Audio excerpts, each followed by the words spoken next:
Hello नमस्कार दोस्तों, मैं हूं अजय निषाद। हिंदी नाथ यूट्यूब चैनल पर आप सभी का स्वागत है। हम लोग हिंदी साहित्य के इतिहास के अगले क्रम में आज पढ़ने वाले हैं भक्ति काल का काल विभाजन। भक्ति काल का एक वीडियो हम लोग पढ़ चुके थे और उसमें का दूसरा वीडियो है जिसमें हम लोग काल विभाजन को पढ़ने वाले हैं। बता दें, काल विभाजन जो है इसके बारे में जिक्र हम लोग शुरुआत में ही कर लिए थे, जब हिंदी साहित्य का इतिहास शुरू किए थे वहीं पर पढ़ लिए थे, लेकिन यहाँ पर भी पढ़ना जरूरी है क्योंकि भक्ति काल शुरू कर रहे हैं प्रॉपर यहाँ से। तो काल विभाजन की अगर हम बात करें तो मिस्र बंधु जो हुए, भक्ति काल को भक्ति काल मैक्सिमम विद्वानों ने कहा है और इसमें कोई त्रुटि नहीं है, कोई भी कन्फ्यूजन नहीं है कि ये भक्ति काल ही है। ठीक है, यानी कि आदिकाल के बाद जो काल है भक्ति काल है। मिस्र बंधुओं की बात करें अगर हम, जल्दी जल्दी देखेंगे। मिस्र बंधुओं द्वारा जो इसका काल विभाजन किया गया, इसको माध्यमिक काल कहा जाता है।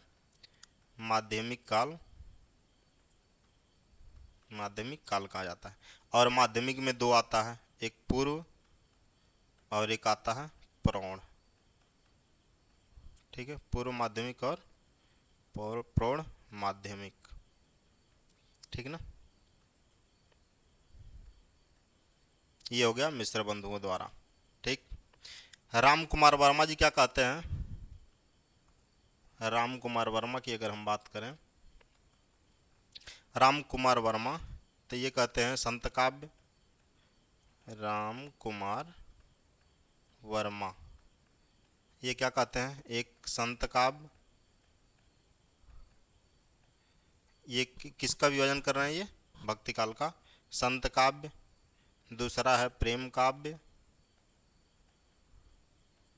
तीसरा ये कहते हैं राम काव्य। चौथा बोलते हैं कृष्ण काव्य। ये क्या किया इन्होंने? भक्ति काल को चार भागों में विभाजित किया। किसने? राम कुमार वर्मा जी ने। क्लियर। उसके बाद बात करेंगे बच्चन सिंह के अनुसार। बच्चन सिंह के अनुसार,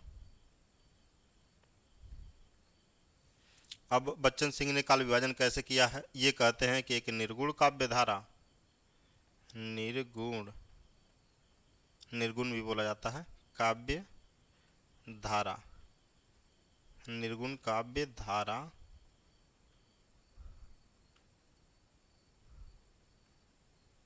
अब निर्गुण काव्य धारा में दो प्रकार के हुए, एक हुए संत और दूसरे हुए सूफी। ठीक है, संत और सूफी। और यहीं पे आ गया दूसरा जो है सगुण काव्य धारा। सगुण काव्य धारा, अब सगुण काव्य धारा में राम भक्ति काव्य और एक कृष्ण भक्ति काव्य। तो यही जान लीजिए कि ये चार भागों में बांटा गया। एक निर्गुण, एक सगुण, बहुत सर्वमान्य ही है ये, समझ लिए। एक निर्गुण हो गया, एक सगुण हो गया। निर्गुण में संत आ गया, सूफी आ गया, और यहाँ पर सगुण वाले में राम आ गया, कृष्ण आ गया। या राम कुमार वर्मा जी ने कहा है वो भी आप मान सकते हैं, ये ऐसे ही चलेगा। और हजारी प्रसाद द्विवेदी जी क्या कहते हैं? अगर बात करें हजारी प्रसाद द्विवेदी जी का, इन्होंने क्या कहा है? निर्गुण भक्ति का साहित्य,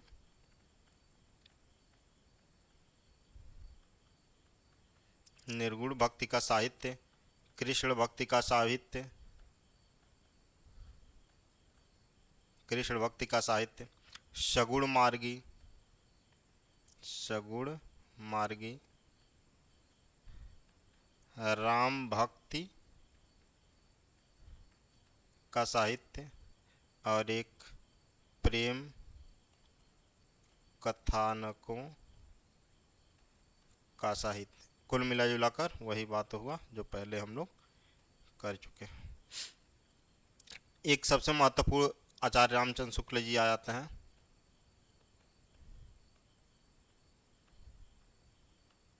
ये चार भागों में ये भी मानते हैं। ज्ञानाश्रयी शाखा,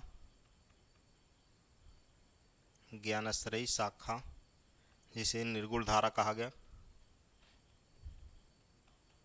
निर्गुण धारा कहा गया। और एक हो गया प्रेम मार्गी,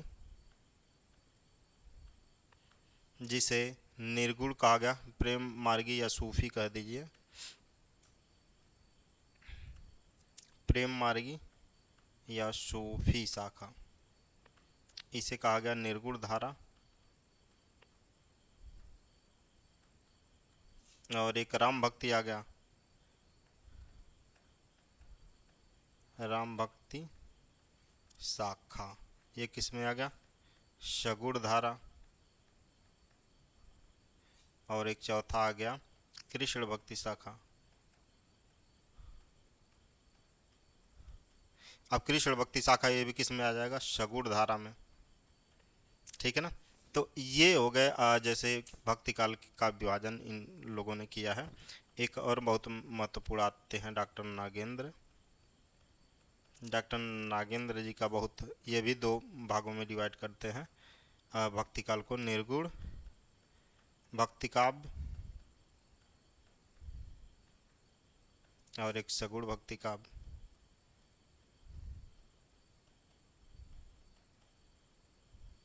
निर्गुण में संत और प्रेमाख्यान, यहाँ पे राम भक्ति काव्य, और दूसरे हो गए कृष्ण भक्ति काव्य। तो बस भक्ति काल को कुल मिला जुला कर वही चार भागों में डिवाइड किया जाता है।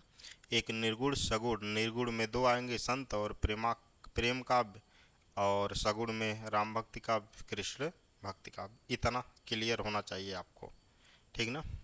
इसका जिक्र इतना हुआ, मोटी मोटा आप समझ लीजिए क्या चीज़ें हैं ये। सबसे मेन चीज़ जो आता है वो अब आता है कि मत लोगों का क्या है, भक्ति आंदोलन के उद्भव, मतलब इसका उद्भव कैसे हुआ, इसकी उत्पत्ति कैसे हुई, भक्ति आंदोलन क्या है, भक्ति काव्य का, उसके बारे में विभिन्न विद्वानों ने क्या अपना मत दिया है हम लोग देखेंगे। जॉर्ज ग्रियर्सन करके एक हुए, शुरू में हम लोग इनके बारे में भी पढ़ चुके थे, जॉर्ज ग्रियर्सन के बारे में। तो जॉर्ज ग्रियर्सन की बात करें अगर हम,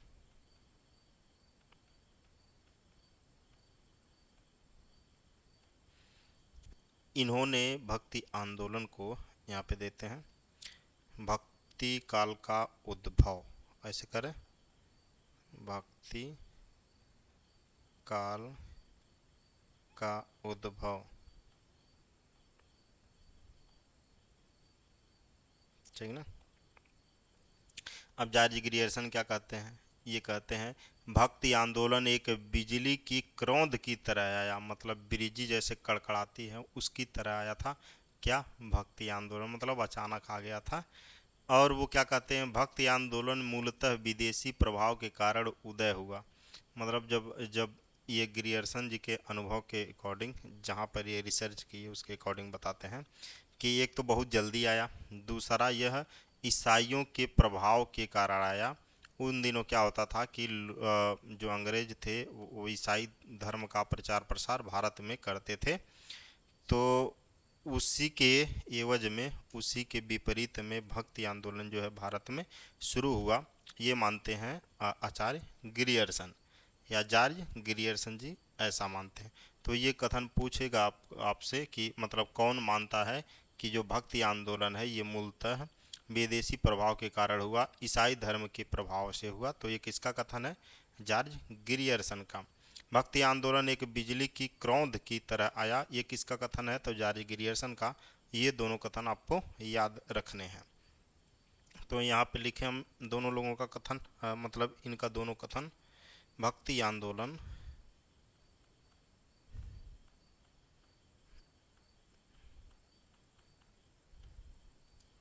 एक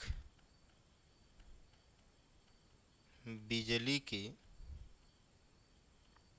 क्रोंद की तरह आया।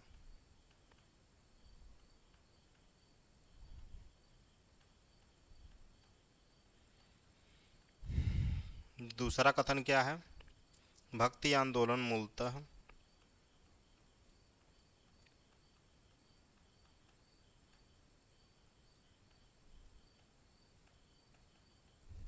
भक्ति आंदोलन मूलतः विदेशी प्रभाव के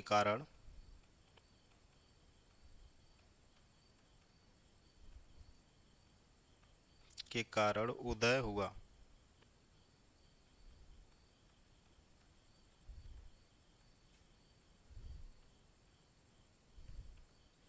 या ईसाई धर्म के प्रभाव से। ये कौन मानता है? तो आचार्य ग्रियर्सन जी मानते, ठीक ना। और एक और आ गए, मान लीजिए आरसी शुक्ल। इनका कथन तो बहुत मायने रखेगा, मैं पहले भी बता चुका हूँ, फिर भी बताऊंगा। ये मानते हैं कि देश में मुसलमानों का राज्य प्रतिष्ठित हो जाने से, जब मुसलमानों का राज्य यहाँ पे प्रतिष्ठित हो गया, वो युद्ध जीतते गए, तो उससे हताश जाति के लिए कोई और रास्ता नहीं सूझा भगवान के अलावा। तो उन्होंने क्या किया, भगवान के रास्ता को चूज कर लिया, और यहाँ से क्या हुआ, भक्ति आंदोलन का शुरुआत हुआ। तो यहाँ पर लिख सकते हैं आप, देश में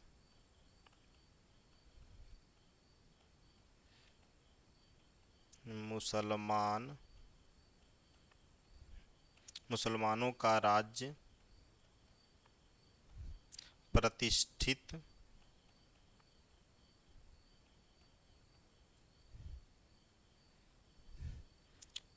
हो जाने पर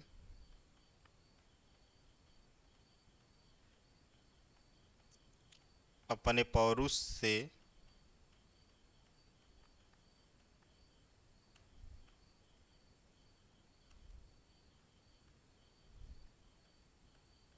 हताश जाति के लिए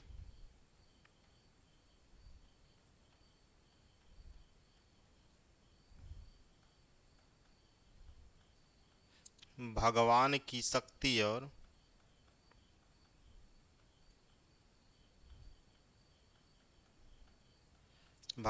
शक्ति और करुणा की ओर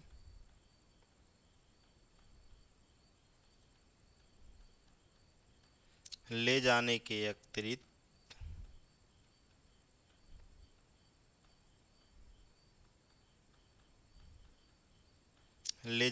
अतिरिक्त दूसरा मार्ग ही क्या था?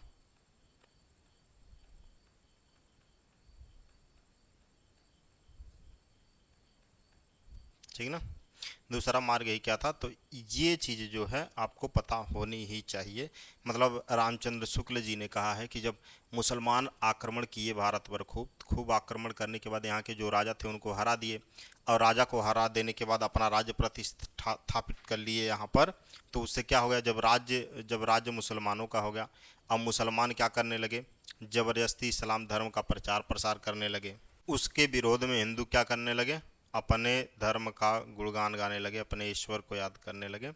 उसके विरोध में, यानी कि मुसलमानों के विरोध में भक्ति आंदोलन का शुरुआत हुआ। ऐसा कौन कहता है? रामचंद्र शुक्ल जी कहते हैं।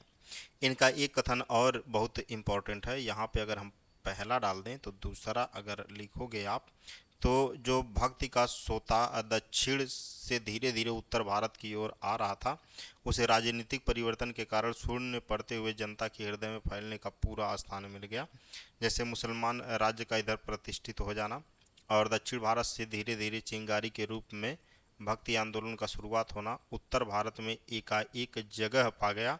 इससे क्या हुआ, फैल गया कौन, भक्ति आंदोलन। तो यहाँ पर लिखते हैं हम लोग, भक्ति का जोश होता, ये सीधा सीधा क्वेश्चन पूछा हुआ है, ये पंक्ति पूछी हुई है सीधा सीधा, ठीक ना। ये किसका है? भक्ति का जोश होता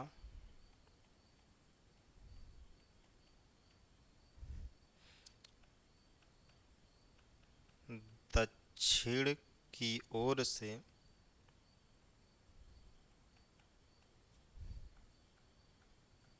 धीरे धीरे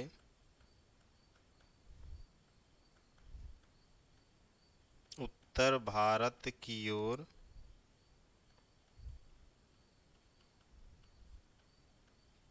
पहले से ही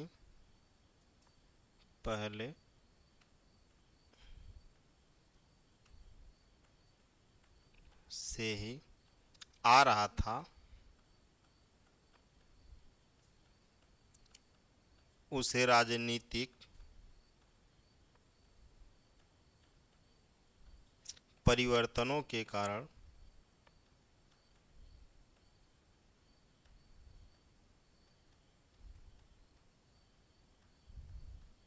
शून्य पड़ते हुए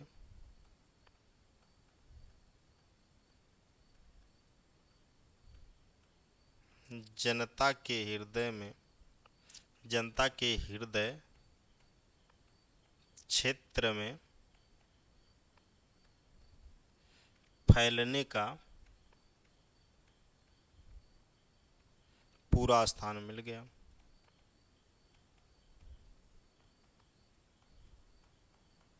यहाँ डरे हुए थे, मुसलमानी राज्य प्रतिष्ठित हो रहा था, आक्रमण करके जीत रहे थे, जनता डरी हुई थी। दक्षिण भारत से जो सोता उभर रहा था भक्ति आंदोलन का, वो अचानक खाली थे यहाँ पे लोग, क्या करें क्या नहीं करें, अब तो राज भी इनका हो गया, अब किसका गुणगान गाए कहाँ जाए। तो आसानी से भक्ति आंदोलन उन लोगों ने पकड़ा और इनके हृदय में जो क्षेत्र डरा हुआ था, खाली हुआ था, वहाँ पर फैलने के लिए भक्ति आंदोलन को पूरा का पूरा मौका मिला। ठीक ना। राम कुमार वर्मा जी क्या कहते हैं? राम कुमार वर्मा, अगर बात करें हम राम कुमार वर्मा का, ये कहते हैं कि हिंदुओं के पास मुसलमान से टक्कर लेने की शक्ति नहीं थी, लड़ने की शक्ति नहीं थी, और इनके पास असहाय जब हो गए तो इनके पास एक ही रास्ता था। कौन सा? ईश्वर का रास्ता, भगवान का रास्ता, वही ये लोग चूज किए और वहीं से भक्ति आंदोलन शुरुआत हो गया। ऐसा कौन कहता है? राम कुमार वर्मा कहते हैं कि हिंदुओं में, आप लिखते चलिए, हिंदुओं में मुसलमानों से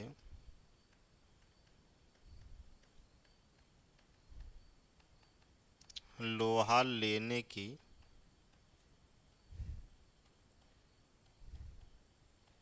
शक्ति नहीं थी। लोहा लेने की शक्ति नहीं थी। इस असहाय अवस्था में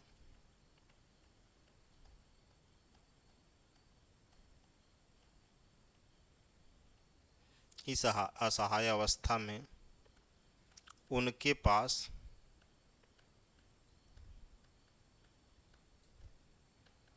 ईश्वर से प्रार्थना करने के अतिरिक्त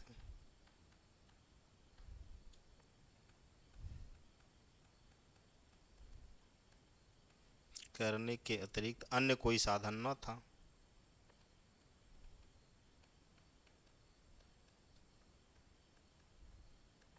अन्य कोई साधन नहीं था, इसलिए उन्होंने भक्ति मार्ग का किया, चयन किया। ये इनका एक कथन हो गया। एक कथन और है इनका, राम कुमार वर्मा का। अब और एक कथन ये कहते हैं कि जब आदमी हार जाता है, मनुष्य हार जाता है, तो इसके पास दो मार्ग बचते हैं। एक तो भोग विलास, विषय विलास की अवस्था में लीन हो जाए, दूसरा कि अपने श्रेष्ठता के प्रदर्शन में क्षतिपूर्ति ढूंढने की प्रेरणा करे। तो ये दो चीज़ होते हैं उसके बाद, मतलब दो साधन। एक तो ऐसे मान लीजिए कोई भी दुर्घटना हुई, उस पर आप विपत्ति करिए, विलाप करिए, ठीक है, रोइए, ये सब कर सकते हैं। दूसरा, उसके समाधान में आप कुछ पॉजिटिव कार्य कर सकते हैं, भक्ति का कार्य कर सकते हैं। अगर कुछ नहीं चल रहा है बस, तो ये भगवान का स्मरण कर सकते हैं। तो इन लोगों ने, मतलब उन दिनों के तत्कालिक जनता ने ये दूसरा मार्ग चूज किया। ठीक है, ईश्वर का जो भी है प्रार्थना किया। तो दूसरे पंक्ति में हम लोग लिखेंगे, पराजय की मनोवृत्ति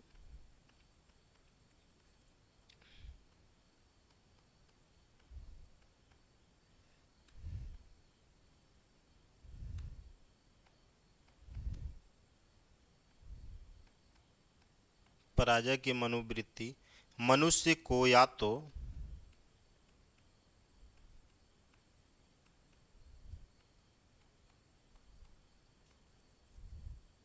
श्रेष्ठता के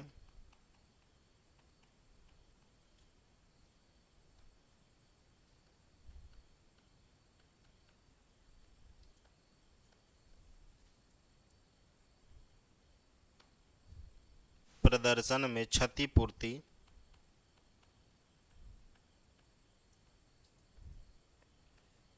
ढूंढने की प्रेरणा देती है, या फिर विषय विषय विलास में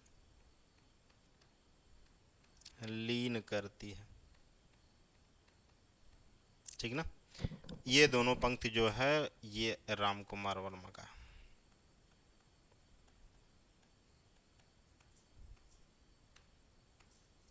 ठीक ना, राम कुमार वर्मा का।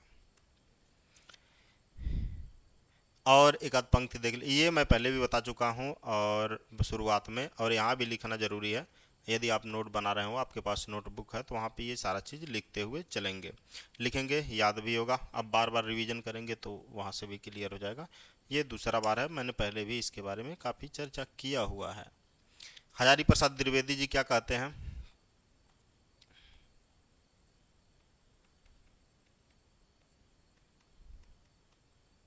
अब इनके बारे में थोड़ी देर पहले हम लोगों ने क्या देखा है, हजारी प्रसाद द्विवेदी के भक्ति काल का विभाजन किस प्रकार करते हैं, इनके दृष्टि में कैसे होना चाहिए भक्ति काल का विभाजन।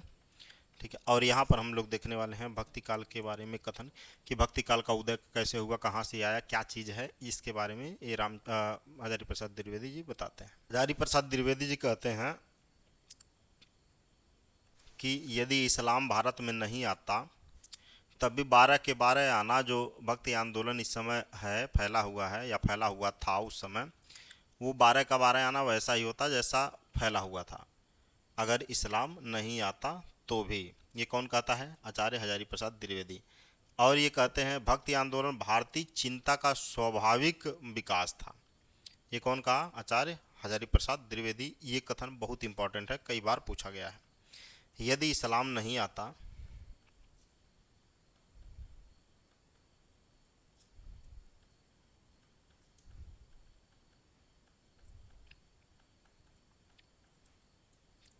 तो भी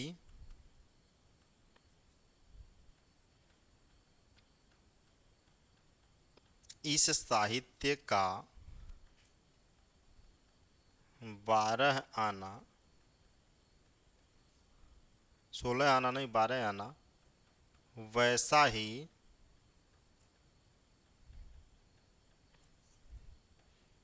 होता जैसा आज है। ये किसका कथन है? हजारी प्रसाद द्विवेदी जी का। एक कथन और इनका है, भक्ति आंदोलन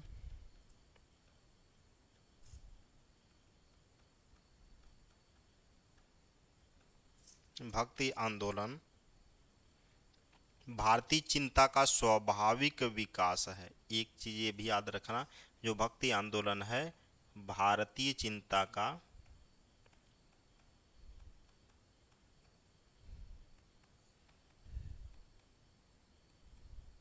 स्वाभाविक विकास है।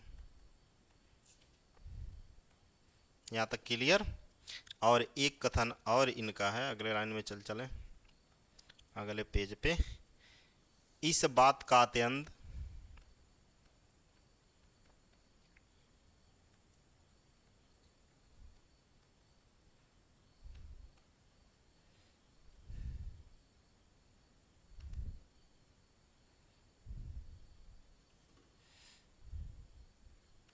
लिखते हैं,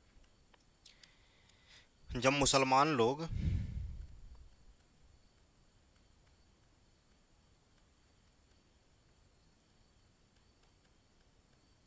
उत्तर भारत के मंदिर तोड़ रहे थे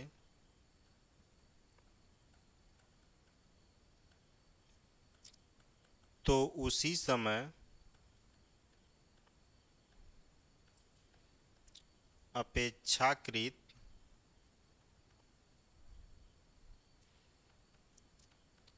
निरापद दक्षिण के भक्त लोगों ने भगवान की शरणागति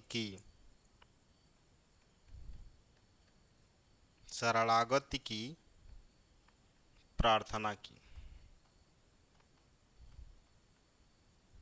ठीक है ना।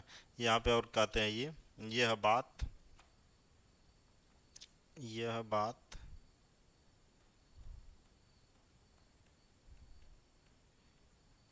अत्यंत हास्यपद है। ये जो बोलते हैं, जब मुसलमान लोग उत्तर भारत के मंदिर तोड़ रहे थे, ठीक उसी समय अपेक्षाकृत दक्षिण के जो भक्त थे, उन्होंने भगवान की शरणागत की प्रार्थना की। ठीक उसी समय, न तो इधर न उधर। यह हास्यास्पद है। ये कौन कहता है? ये कहते हैं हजारी प्रसाद द्विवेदी। और ऊपर हम लोग एक कथन देखे हैं, हिंदुओं में मुसलमानों के से सामर्थ्य लेने की शक्ति नहीं थी। उसके बाद दो रह जाते हैं रास्ते, या तो आप भोग विलास में लिप्त हो जाइए, या फिर सच्चे श्रेष्ठता का प्रदर्शन करिए। ये सब चीज़ें, ये कई विद्वानों ने मतलब उसी वाक्य का या उसी बातों का समर्थन किया है। जैसे बाबू गुलाब राय हो गए। अगर बाबू गुलाब राय की बात करें, इनका ये एक कथन है, पराजय के बाद, ऐसा हम लोग पहले भी पढ़ चुके हैं, पराजय के बाद व्यक्ति या तो अपनी आध्यात्मिक होता है, आध्यात्मिक श्रेष्ठता दिखाना चाहता है, दिखाता है या दिखाना चाहता है श्रेष्ठता,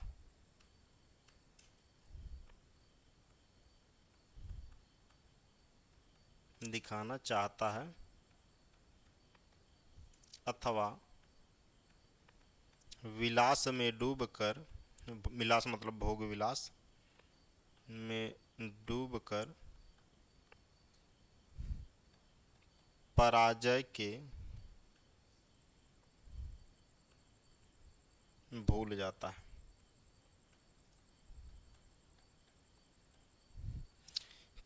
ठीक ना। ये कौन कहा? बाबू गुलाब राय। और ऐसे ही कई विद्वान हुए जो बताए, लेकिन मुख्य यही आशय था जितना हम लोगों ने पढ़ा। ठीक ना। श्याम सुंदर दास जी क्या कहते हैं? श्याम सुंदर दास जी का एक महत्वपूर्ण कथन है। ये कहते हैं, जिस युग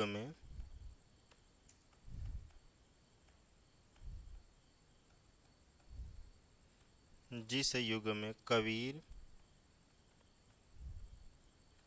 जायसी, तुलसी जैसे सुप्रसिद्ध कह सकते हैं, सुप्रसिद्ध कवि हुए,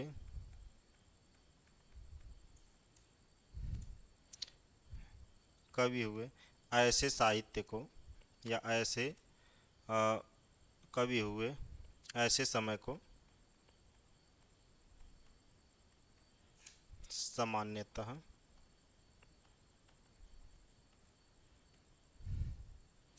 भक्ति युग कहते हैं।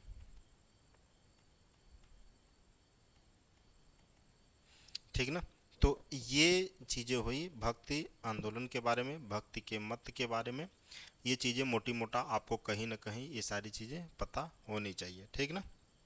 तो अभी के लिए इतना ही, मिलते हैं